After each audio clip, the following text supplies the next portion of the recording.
She, me, you too. Bishop Boy Metro, and I'm back with another reaction video. In today's reaction video, we're looking at My Story Animated. Me and my sister are Thieves, episode 1. Don't forget to leave a like, comment on the video if you're brand new to the channel. Don't forget to hit that subscribe button. Don't forget to hit that subscribe button, man. Also, like the video for the algorithm, bro. Let's go ahead and do that. And yeah, let's go ahead and get right into this video.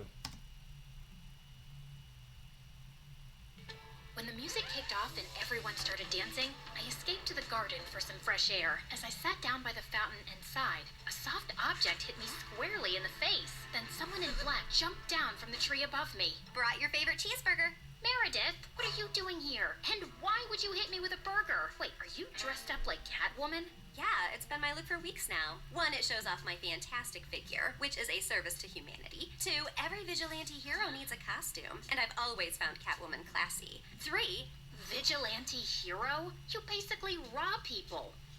yeah, like Robin Hood, stealing from the rich and get... Why you snitching? Why you dry snitching? Anybody could have heard that.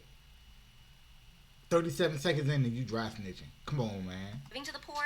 You steal for yourself. I am the poor. And what's all this you nonsense? Last time I checked, we were a team. But sis, what's taking so long with this mission? It's not that simple. It's pretty simple. You make this rich dude fall for you, get access to his vault, steal the painting, and we run off to Bora Bora. Are you having trouble making him fall for you? Maybe he hates your eyebrows. I don't know, but I feel like punching you in the face every time I see your eyebrows, which is basically every time I see your face. Shut up, Em. Everything's going fine.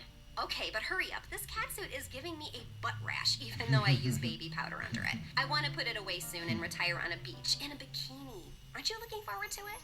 Just take the stupid suit off. You're a con artist, not a cat burglar. And of course I'm looking forward to it. You should go before you blow my cover. And She getting cold feet. She getting cold feet. thanks for the burger. It's not a gift. Duh. You're gonna pay me back. I've noted it in my diary. See ya. I couldn't help laughing as I saw her clumsily climb the wall, then fall over to the other side. But as I turned away, I felt troubled. The problem wasn't about making this rich guy I had to rob fall for me. He already had. The problem was, I'd fallen for him too. Let's start from the start, okay? Hi, I'm Claire, originally from Connecticut. And yes, you might have heard some fun words being used for me. Deceitful witch, manipulative liar, and con artist might come up, none of which is an exaggeration.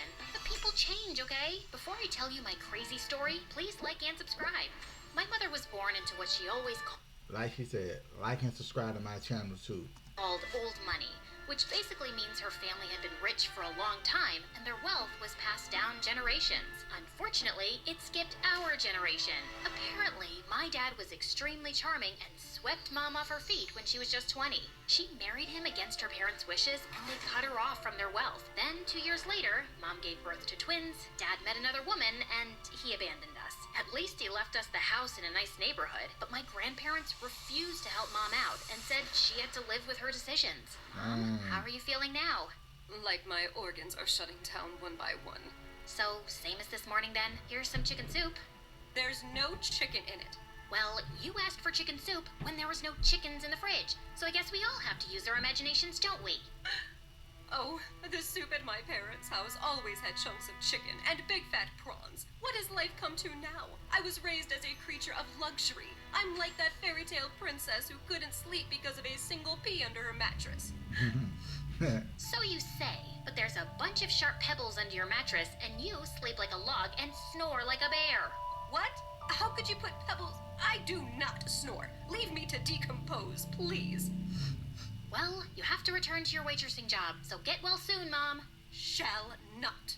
I loved Mom, but she was basically a spoiled, selfish child who just couldn't adapt to her change in fortunes and start acting like a freaking parent. My sister Meredith and I were twins, but we looked nothing alike. With her soft blonde hair and big baby blues, she looked like the kind of sweet soul who saved kittens from trees, helped old people across the road, and sang to birds. She didn't look like she had an ounce of evil in her, which wasn't true, like at all. But we'll come back to that later. From an early age, it was clear to me and Meredith that we had to be resourceful for money. I started doing odd jobs for our rich neighbors in the 8th grade. like raking their gardens, walking their dogs, and babysitting their kids. But Meredith was always finding more creative ways, like taking stupid boys in her class on paid exclusive tours to an alien site she'd discovered in the nearby forest. I'd seen her digging up the crater where the spaceship had landed, or selling youth water to high school girls, claiming she'd traveled far to the Fountain of Youth over summer break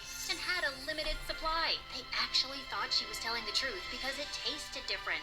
Yeah, that's because she was filling up bottles from the neighbor's gross jacuzzi. People eventually caught on and stopped buying from her, and that's when she started stealing from me. But whenever I'd confront her, she'd throw a tantrum and deny it like I'd accused her of killing someone. So the next time, I hid money in my diary and made my latest entry. Dear Diary, guess what? What? When Mom took Meredith to the hospital for her sore throat the other day, the doctors made a shocking discovery. Meredith has a rare, incurable disease. She only has a few more months with us. We've decided not to tell her so she isn't scared and lives the rest of her short life in peace. Yes, I'm sad, but not that much because my baby sister is going to a better place and leaving me all her stuff.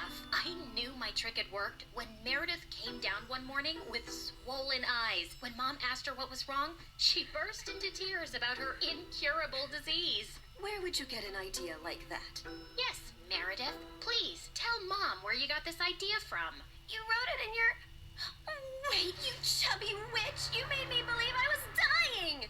Meredith lunged at me and we went rolling all over the kitchen floor. But she ended up getting grounded for a month for stealing and invading my privacy. I soon started missing her at dinner time though. So late one night, I snuck into her room with ice cream to find her playing darts with my face as the target. I'm sorry you're stuck here, but you did steal from me. I know we don't have a lot right now, but we'll work hard and make money in the future. But the future is in the future. What do I do now when I need money for mascara and gummy bears? Maybe we can think of some business idea. Oh, I thought you'd never ask. She pulled out a box from under her bed full of t-shirts. So you know what? I'm about to tell you might not be what you want to hear, but you have to hear. No one likes to see a video with there are tons of pauses in the midst of it. It can lose. My friend George, the next door gardener's nephew, apparently he volunteers at a mental institution every weekend. The owners got t-shirts made from all the patients, but they refuse to wear them, blah, blah. So now the mental place has hundreds of these lying in storage. George said he can score them for me, and we could have our own t-shirt range with cute things written on them. Look, here's one I made for myself. I want to go to Bora Bora, but I'm Bora Bora. Please help me. Funny. I'm very serious, actually. I'm gonna live in Bora Bora one day. So, are we selling these t-shirts? I'm in.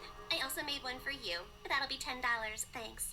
Money can't buy happiness, but poverty can't buy anything. Please help me. You should pay me for wearing this. Meredith didn't have the best reputation in our neighborhood or school to sell things, so we decided to hit the other end of town and set up a t-shirt stall outside a private school. With my salesmanship and Meredith's flirting, we managed to sell quite a few on the first day. We started setting up shop at different locations, and one day as we were heading home, Meredith suddenly said she had to pee really badly. So we walked up to the closest house to ask if they'd let us use the bathroom. We rang the bell, but no one seemed to be home. I was peeking in through the window when suddenly I turned around to see Meredith already crawling halfway through one. Are you crazy? That's breaking and entering. I'll kick in your face so hard that you'll need plastic surgery, which we don't have money for. If you don't want to be ugly for the rest of your life, let me pee. I let her go and was standing guard at the door when, to my horror, a car suddenly pulled into the driveway and a snooty woman stepped out. Hey, you girl. What are you doing lurking around my house? Were you thinking of breaking in? What? No, of course not.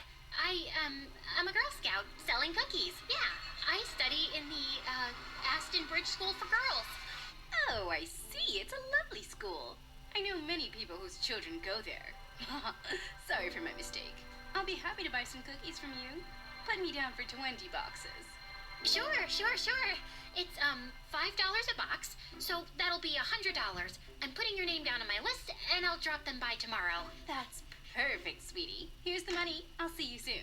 Just then, I saw Meredith slip out the window, and as soon as the lady went in, we ran like crazy down the block and then collapsed on some grass. Look, I took some pastries from her kitchen. Perfect for a spontaneous picnic. That's stealing. Oh, you're one to talk. I heard the whole cookie conversation from inside. You took that lady's money and you're never gonna give her any cookies. I was just trying to distract her before she caught your butt. I didn't think she'd be dumb enough to actually give me the money. I can return it. Look, she didn't do it out of the goodness of her heart. She's a rich snob who was being really rude till she thought you were someone rich too. You didn't force her to give you money at gunpoint. Oh, Claire, this has just given me the best idea. You're not serious. Yes, I am. Dumb people deserve to be tricked. And what does $100 mean to someone who has a gold toilet seat? I knew it was wrong, but it was also so easy. And before I knew it, Meredith and I were wearing private school uniforms and hitting different neighborhoods, collecting money for Girl Scout cookies that we had no intention to deliver. We made $2,000 in a month. But one day, when we went up to a rich old lady's house, she invited us in and even offered us cake as we signed her up. How many boxes will that be, ma'am? Oh, none, thank you. You see, I don't buy imaginary cookies. What? I'd heard that there were 2 conning Girl Scouts in town, and I was ready for you. I've called the police, and you 2 will end up in a detention center. Just then, there was a loud bang and the power went out. In the confusion, Meredith kicked the old lady and yelled, "Run!" As we were sprinting down the street, I suddenly noticed a nerdy-looking boy my age running beside us too, grinning and waving at us. Hey, hold on. Who are you? I'm your new neighbor, Freddie. I'm the one who saved you from that old crow. What? I'm so confused right now. New neighbor? You moved into the house next to ours? Why are you here? I was bored and saw you girls leaving your house, so I followed you for fun. Don't worry, I won't tell anyone about your little cookie secret. When I heard that old lady threatening you, I went to the main circuit board and pulled out a wire with my tweezer, which I always keep handy. You could have been electrocuted. You're either incredibly smart or exceptionally dumb. My mom says the exact same thing, except for the incredibly smart part. Listen, you geek, what do you want? If you think you're gonna get a cut of our profits. No, my parents are well off. They're neurosurgeons. I just want to be friends. I swear, I don't have any siblings and I don't know anyone here. What if we say no? I'll keep following you around until you say yes. Okay, fine. Congratulations. You got yourself 2 friends. Oh, I'm so happy! Merry Christmas and a Happy New Year! And from that day on, that goof really did become our best friend, especially mine. He was like the sibling I never had. I mean, the nice sibling who did my nails and watched the channel I wanted to watch on TV without arguing. He was also really generous. I didn't want to take advantage of it, but Meredith and Mom had no problem keeping all the gifts he was always getting us. We decided to lay low with our conning activities in case the old lady had actually told the police about us. But soon after we joined the 11th grade, a new drama unfolded in our lives. A family moved into the huge white house across the street. Apparently, the couple who'd bought the place was loaded, and they had 5 teenage boys. Finally, some eligible bachelors on our street. Thanks. My feelings aren't hurt at all. Oh, I'm sorry I left you out, sweetie. Maybe you'll find someone too. I mean, they have 5 boys. There's a good chance one of them is gay. What? Why would you think? Hold on. I'm gonna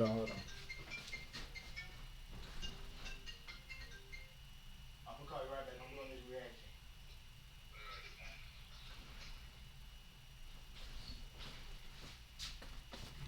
My bad, y'all. I'm back. Okay, girls, here's a basket of goodies for you to take over as a welcome present. Now go, throw yourselves at those boys. Meredith and I rolled our eyes, but we decided there wasn't any harm in checking them out, and we were welcomed by the ugliest quadruplets ever. They were really sweet and really excited to see us, but with their orange hair, acne, and buck teeth, they were not a pretty sight. Man, I feel sorry for those parents. Like, you know, Mom got one average-looking kid, but God made it up by giving her me. But those parents, ugh, God decided to use copy paste on that ugly model. They must have done something terrible to deserve this. You are so rude. Oh, shut up. I know you're thinking the same. I just have the guts to say it out loud. But then a day later, I'd just woken up when the bell rang, and I opened the door to find the most gorgeous boy ever standing outside. Uh-oh.